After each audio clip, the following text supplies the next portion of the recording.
आदाब नाजरीन, मैं हूं आपके साथ रहीम अहमद खान और आप इस वक्त मुलाहिजा फरमा रहे हैं तस्नीम टीवी की जानिब से ख़ास पेशकश शख्सियत हिंद की आज की इस किस्त में आपका तहे दिल से इस्तकबाल करता हूं। नाजरीन, इस प्रोग्राम में हम उन तमाम शख्सियतों को शामिल करते हैं, उनकी हालात ज़िंदगी से जुड़ी हुई तमाम मालूमात आप तक पहुँचाते हैं जिन्होंने जंग आज़ादी की अजीम तहरीक में अपनी जान तक कुर्बान कर दी या अपना सब कुछ इस मुल्क की खातिर जानिसार कर दिया। आज इसी सिलसिले में दो ख़वातीन का जिक्र करना चाहूँगा। असगरी बेगम, आखिर कौन थी असगरी बेगम? असगरी बेगम के बारे में ज़्यादा मालूमात नहीं मिल पाती हैं।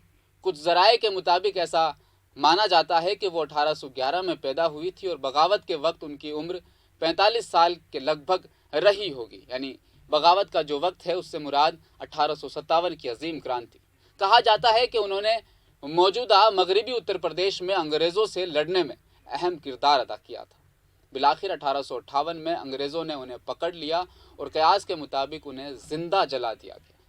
कोई ख़ास तस्वीर असगरी बेगम की तारीख़ की किताबों में, तारीख़ के पन्नों में इनका कोई ख़ास ज़िक्र नहीं मिलता, लेकिन बाज़ रिवायतों के मुताबिक ये मज़कूर है कि उत्तर प्रदेश में अंग्रेज़ों के ख़िलाफ़ मुहिम चलाना, अंग्रेज़ों के ख़िलाफ़ आगे पहली सफ़ में खड़े होना असगरी बेगम के ये तमाम किरदार थे, ये तमाम उनके अफ़आल थे जो उन्होंने सरअंजाम दिए। इसी वजह से उन्हें अंग्रेज़ों ने ज़िंदा पकड़ कर जला दिया।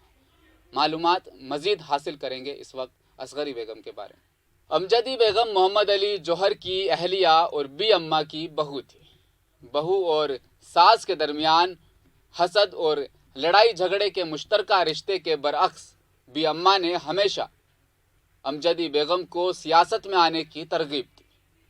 अक्सर ऐसा देखा जाता है कि सास और बहू के दरमियान आपसी घरेलू झगड़े ही चलते रहते हैं, लेकिन इसके बिल्कुल बरअक्स, बिल्कुल उलट बी अम्मा जान ने अमजदी बेगम को सियासत की तरफ राग़िब होने की तरगीब दिलाई। उन्होंने अपनी सास और शौहर के साथ मिलकर कौमी तहरीक आज़ादी में बढ़ चढ़ कर हिस्सा लिया।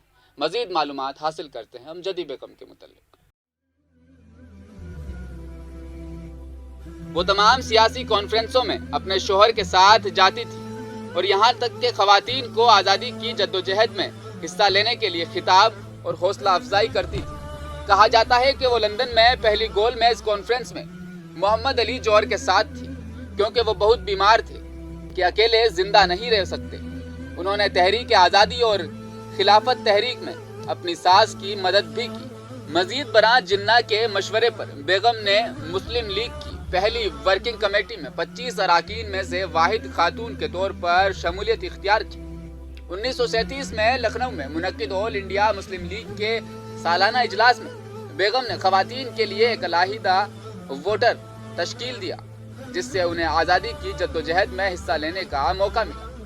मोहम्मद अली के इंतकाल के बाद तुर्की मुसन्निफ़ा हालिया अदीब ने हिंदुस्तान का दौरा किया था और बाद में लिखा था, मेरे और पर्दा कल्ब के दरमियान वो अपने शौहर की तालीमात पर सच्ची रही है और उतना ही यकीनी किरदार है जितना कोई कहीं भी मिल सकता है। अगर मुस्लिम ख़वातीन कोई काम करना चाहती हैं तो उन्हें पर्दा छोड़ने के बगैर उन्हें काम कर लेना चाहिए। वो अपने आप को मर्दों के साथ घुल मिल गई, हालांकि उन्होंने अपना पर्दा रखा हुआ था। मज़ीद बरां महात्मा गांधी ने इसके उन्वान से एक मजमून एक बहादुर औरत के लिए वक्फ किया, जहां उन्होंने इसे एक बहादुर मर्द की बहादुर बीवी के तौर पर सराहा था। शख्सियत हिंद की आज की इस ख़ास किस्त में हमने मालूमात हासिल की असगरी बेगम और अमजदी बेगम के मुतल्लिक़। ये दोनों शख्सियतें अलग अलग हैं। असगरी बेगम के मुतल्लिक़ तारीख़ के पन्नों में कुछ ख़ास इतने अल्फाज नहीं लिखे हैं, लेकिन ये ज़रूर माना जाता है, काफ़ी पुख्ता रिवायत है कि अंग्रेज़ों ने उन्हें ज़िंदा जला दिया था।